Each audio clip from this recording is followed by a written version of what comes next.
দুই পাইলট বিমান চালাচ্ছিল।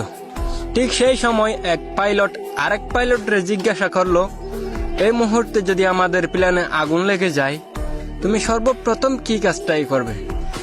তখন দ্বিতীয় পাইলটটা উত্তর দেয়, আমি একটা কাজই করব, সর্বপ্রথম আমার বিমানটা যেন আমার দেশের খাড়ো কলিজায় যায় না লাগে, আমি বিমানটাই সমুদ্র পর্যন্ত নিয়ে যাব।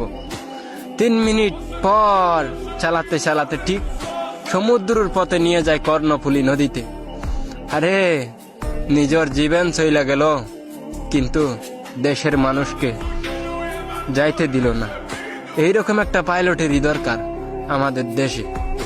ঠিক তেমন মানুষ বলে না, এখনো পর্যন্ত মানবতা শেষ হয়নি। মানবতা যদি না থাকতো এই পাইলটটা এই কাজটাই করতো না।